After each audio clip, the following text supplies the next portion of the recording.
ਜਿਹੜੇ US citizen ਸੀਗੇ collar ਸਾਡੇ, ਉਹਨਾਂ ਨੇ ਆਪਣੇ ਪੇਰੈਂਟਸ ਦਾ ਕੀਤਾ ਸੀਗਾ ਫਾਈਲ, ਠੀਕ ਹੈ, ਹਾਂਜੀ ਤੇ ਪੇਰੈਂਟਸ ਦਾ ਇੱਕ ਹੋਰ ਬੱਚਾ ਸੀਗਾ, ਮਤਲਬ ਕਿ ਇਹਨਾਂ ਦਾ ਸਿਬਲਿੰਗ ਹੋ ਗਿਆ ਜੀ।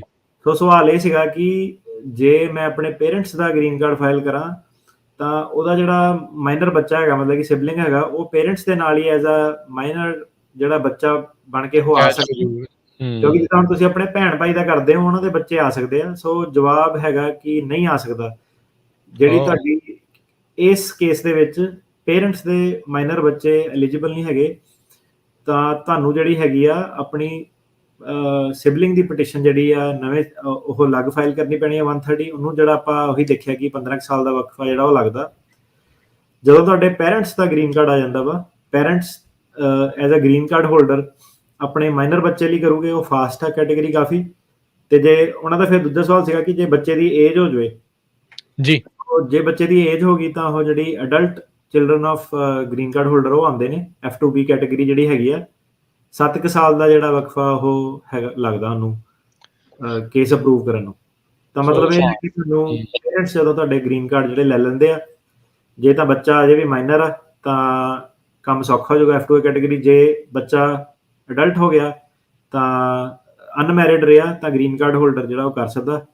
ਜੇ ਜਵਾਕ ਵਿਆਹ ਨਹੀਂ, ਮਤਲਬ ਕਿ ਕੋਈ ਇਦਾਂ ਦੀ ਕੈਟੇਗਰੀ ਨਹੀਂ, ਗ੍ਰੀਨ ਕਾਰਡ ਦੇ ਵਿਆਹ ਬੱਚੇ ਦੀ ਕੋਈ ਕੈਟੇਗਰੀ ਨਹੀਂ ਹੈਗੀ।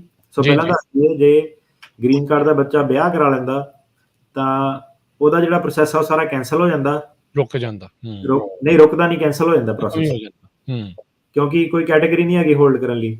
ਸੋ ਜਿਹੜਾ ਵਿਆਹ ਕਰਾਉਣਾ ਉਹ ਉਦੋਂ ਹੀ ਕਰਾਉਣਾ ਜਦੋਂ ਪੇਰੈਂਟਸ ਸਿਟੀਜ਼ਨ ਬਣੂਗੇ, ਕਿਉਂਕਿ ਸਿਟੀਜ਼ਨ ਵਾਲੇ ਦੀ ਕੈਟੇਗਰੀ ਹੈਗੀ ਆ, ਗ੍ਰੀਨ ਕਾਰਡ ਹੋਲਡਰ ਵਾਲੇ ਦੀ ਕੈਟੇਗਰੀ ਨਹੀਂ ਹੈਗੀ। ਸੋ ਇਹ ਚੀਜ਼ ਦਾ ਧਿਆਨ ਰੱਖਿਓ।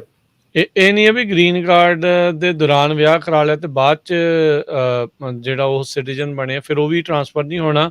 ਪਰ ਜੇ ਉਹ ਇਦਾਂ ਹੋ ਜਾਂਦਾ ਆ, ਅਟਾਰਨੀ ਟੇਕ ਕਹਿਣਾ ਜਿਹਦੇ ਵਿੱਚ ਜੇ ਪੁੱਛ ਲਈਏ ਵੀ ਗ੍ਰੀਨ ਕਾਰਡ ਦੇ ਵਿੱਚ ਅਜੇ ਵਿਆਹਿਆ ਨਹੀਂ ਹੈਗਾ, ਉਹੀ ਕੇਸ ਬਾਅਦ ਚ ਜਦੋਂ ਇਹ ਸਿਟੀਜ਼ਨ ਬਣ ਜਾਂਦੇ ਆ, ਉਹਨਾਂ ਦੇ ਘਰਦਿਆਂ ਦੇ ਸਿਟੀਜ਼ਨ ਬਣਨ ਤੋਂ ਬਾਅਦ ਦੇ ਵਿੱਚ ਜੇ ਉਹ ਵਿਆਹ ਕਰਾ ਲੈਂਦੇ, ਫਿਰ ਉਹ ਸੇਮ ਆ ਕਿ ਉਹਦੇ ਵਿੱਚ ਉਹ ਕੈਟੇਗਰੀ ਚੇਂਜ ਹੋ ਜਾਂਦੀ ਹੈ ਜਾਂ ਉਹ ਨਵੇਂ ਸਿਰ ਤੋਂ ਹੁੰਦੀ ਆ ਫਿਰ ਉਹ? ਸੋ ਸਿਟੀਜ਼ਨ ਬੰਦੇ ਦੀ ਹਾਂਜੀ F3 ਕੈਟੇਗਰੀ ਚੇਂਜ ਹੋ ਜਾਂਦੀ ਹੈ। 1 ਸਾਲ ਤੁਹਾਨੂੰ ਹੋਰ ਜਿਹੜਾ ਜ਼ਿਆਦਾ ਐਕਸਟਰਾ ਲੱਗੂਗਾ ਅਨਵਿਆਹੇ ਬੱਚੇ ਨੂੰ। ਹਾਂਜੀ, F1 ਕੈਟੇਗਰੀ ਤੇ ਵਿਆਹੇ ਬੱਚੇ ਨੂੰ ਥੋੜਾ ਜਿਹਾ ਜਿਹੜਾ ਵਿਆਹਿਆ ਬੱਚਾ ਹੈਗਾ ਸਿਟੀਜ਼ਨ ਦਾ F3 ਵਾਲਾ, ਉਹਦੀ ਜਿਹੜੀ ਵੇਟ ਹੈਗੀ ਉਹ 12-13 ਸਾਲ ਦੀ ਹੈ। ਜੀ ਜੀ। ਸੋ ਬੇਸਿਕਲੀ ਤੇ ਜਿੱਦਾਂ ਹੁਣ ਸਿਬਲਿੰਗ ਦੇ ਲਈ ਆ, ਉਹਦੇ ਵਿੱਚ ਕੋਈ ਉਮਰ ਦਾ ਵੀ ਹੁੰਦਾ ਹੈ ਜਾਂ ਕਿਸੇ ਵੀ ਉਮਰ ਦੇ ਲਈ, ਜਾਂ ਸਿਰਫ 18 ਤੋਂ ਉੱਤੇ ਵਾਲੇ ਦੇ ਲਈ ਹੀ ਕੋਈ ਸਿਬਲਿੰਗ ਜਿਹੜਾ ਆ ਉਹਨੂੰ ਭੈਣ ਭਰਾ ਵਾਲੇ ਕੇਸ ਦੇ ਵਿੱਚ ਕਰ ਸਕਦਾ? ਨਹੀਂ, ਕਿਸੇ ਲਈ ਵੀ ਮੈਂ ਇੱਕ ਵਾਰੀ ਨਾ ਸਮਰਾਈਜ਼ ਕਰ ਦਿੰਦਾ। US ਸਿਟੀਜ਼ਨ ਦੇ ਅਨਵਿਆਹੇ ਬੱਚੇ ਆ, ਉਹਨਾਂ ਦਾ 8 ਸਾਲ 7-8 ਸਾਲ ਦਾ ਟਾਈਮ ਆ। ਗ੍ਰੀਨ ਕਾਰਡ ਹੋਲਡ ਤੇ ਮਾਈਨਰ ਵਾਲਿਆਂ ਦਾ ਤਾਂ ਸਿੱਧਾ ਹੀ ਆ ਕੰਮ, ਹੈ ਨਾ। ਤੇ ਜਿਹੜੇ ਗ੍ਰੀਨ ਕਾਰਡ ਹੋਲਡਰ ਵਾਲੇ ਸਿਰਫ ਅਨਵਿਆਹੇ ਬੱਚਿਆਂ ਦਾ ਕਰ ਸਕਦਾ F2B ਕੈਟੇਗਰੀ 'ਚ। ਅਡਲਟ ਜੇ ਹੈਗੇ ਆ ਉਹਨਾਂ ਦਾ ਸਾਲ ਕੁ ਘੱਟ ਲੱਗਦਾ ਸਿਟੀਜ਼ਨ ਨਾਲੋਂ। ਸੋ ਗ੍ਰੀਨ ਕਾਰਡ ਵਾਲੇ ਦੀ ਕਿਊ ਥੋੜੀ ਜਿਹੀ ਤੇਜ਼ ਆ। ਸਿਟੀਜ਼ਨ ਦੇ ਜਿਹੜੇ ਵਿਆਹੇ ਬੱਚੇ F3 ਵਾਲੇ, ਉਹਨਾਂ ਦਾ 12 ਸਾਲ ਦਾ ਟਾਈਮ ਆ।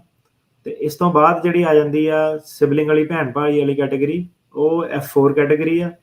ਉਹਦੇ ਵਿੱਚ ਮਾਈਨਰ ਹੋਣਾ ਜਾਂ ਅਡਲਟ ਹੋਣ ਦਾ ਕੋਈ ਫਰਕ ਨਹੀਂ ਪੈਂਦਾ। ਉਹਦੇ ਜਿਹੜਾ ਉਹੀ 15 ਸਾਲ ਦਾ F4 ਕੈਟੇਗਰੀ, ਉਹ ਉਨਾ ਟਾਈਮ ਲੱਗੂਗਾ। ਪੀਡੀ ਲਿਆਂਦੀ ਇਹਨਾਂ ਨੇ ਅਸਾਈਲਮ ਦੇ ਕੇਸਾਂ ਨੂੰ ਤੇਜ਼ ਕਰਨ ਦੇ ਲਈ, ਇਹਦੇ ਵਿੱਚ ਨਹੀਂ ਕੋਈ ਪੀਡੀ ਸ਼ੀਡੀ ਲਿਆਉਣਗੇ ਵੀ ਭਾਈ ਫੈਮਿਲੀ ਇਮੀਗ੍ਰੇਸ਼ਨ ਨੂੰ ਵੀ ਥੋੜਾ ਤੇਜ਼ ਕਰ ਲਈਏ? ਫੈਮਿਲੀ ਇਮੀਗ੍ਰੇਸ਼ਨ ਦੀ ਪ੍ਰੋਬਲਮ ਇਹ ਹੈ ਕਿ ਜਿਹੜੇ ਕਾਂਗਰੈਸ਼ਨਲ ਉਹਨਾਂ ਨੇ ਕੋਟੇ ਲਗਾਏ ਹੋਏ ਆ ਕਿ ਇੰਨੇ ਗ੍ਰੀਨ ਕਾਰਡ ਹੀ ਮਿਲ ਸਕਦੇ ਆ।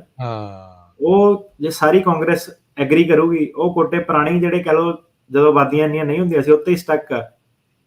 ਤੇ ਉਹ ਤਾਂ ਹੀ ਹੋਣਾ ਜੇ ਸਾਰੀ ਕਾਂਗਰਸ ਮਿਲ ਕੇ ਮਤਾ ਪਾਸ ਕਰੇਗੀ ਕੈਟੇਗਰੀ ਵਧਾਣੀ ਆ। ਉਹ ਸਾਨੂੰ ਪਤਾ ਹੀ ਹੈ ਕਿ ਪੋਸੀਬਲ ਨਹੀਂ ਹੈਗਾ, ਕਿਉਂਕਿ ਅਸਾਈਲਮ ਵਾਲੇ ਨੂੰ ਤਾਂ ਪੋਲੀਟੀਕਲ ਮੁੱਦਾ ਬਣਾ ਲੈਂਦੇ ਆ। ਫੈਮਿਲੀ ਇਮੀਗ੍ਰੇਸ਼ਨ ਨੂੰ ਜਿਹੜਾ ਉਹ ਕਹਿੰਦੇ ਵੀ ਚਲੋ ਜਿੱਦਾਂ ਚੱਲਦੀ ਚੱਲਣ ਤੋਂ ਸਲੋ ਕਰ ਦਿੰਦੇ, ਤੇਜ਼ ਕਰਨ ਦਾ ਤਾਂ ਕੋਈ ਕੰਮ ਹੀ ਨਹੀਂ ਉਹਨਾਂ ਦਾ।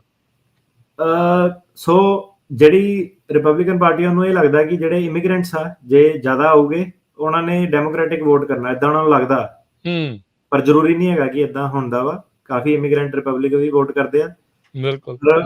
ਉਹਨਾਂ ਨੂੰ ਜਿਹੜੇ ਜੋ ਵੀ ਉਹਨਾਂ ਦੀ ਸਟੱਡੀ ਆ, ਡੇਟਾ, ਉਹਨਾਂ ਨੂੰ ਏਦਾਂ ਲੱਗਦਾ ਕਿ ਕਿਉਂਕਿ ਜ਼ਿਆਦਾਤਰ ਆਪਾਂ ਜੇ ਗੱਲ ਕਰੀਏ ਇਮੀਗ੍ਰੇਸ਼ਨ ਦੀ ਤਾਂ ਹਿਸਪੈਨਿਕ ਇਮੀਗ੍ਰੇਸ਼ਨ ਜ਼ਿਆਦਾ ਹੁੰਦੀ ਹੈ, ਕਿਉਂਕਿ ਨਾਲ ਲੱਗਦੇ ਨੇ ਮੁਲਕ, ਹੈ ਨਾ। ਇੰਡੀਆ ਵਾਲਿਆਂ ਨੂੰ ਦੂਰ ਆਉਣਾ ਉਹ। ਤੇ ਫੈਮਿਲੀ ਇਮੀਗ੍ਰੇਸ਼ਨ ਦਾ ਜਿਹੜਾ ਉਹ ਵੀ ਕਾਫੀ ਹੌਟ ਟੌਪਿਕ ਆ। ਪਰ ਉਹਦੇ ਵਿੱਚ ਉਹਦਾ ਜਿਹੜਾ ਸਭ ਤੋਂ ਹੌਟੈਸਟ ਟੌਪਿਕ ਇਹ ਹੈ ਕਿ ਜਿੱਦਾਂ ਦੇਖੋ ਕਿ ਵੇਵਰ ਜਿਹੜਾ ਸੀਗਾ ਪੇਰੈਂਟਸ ਦੇ ਬੇਸ ਤੇ, ਸਪਾਊਸ ਦੇ ਬੇਸ ਤੇ ਤੁਹਾਨੂੰ 601 A ਵੇਵਰ ਮਿਲ ਸਕਦਾ।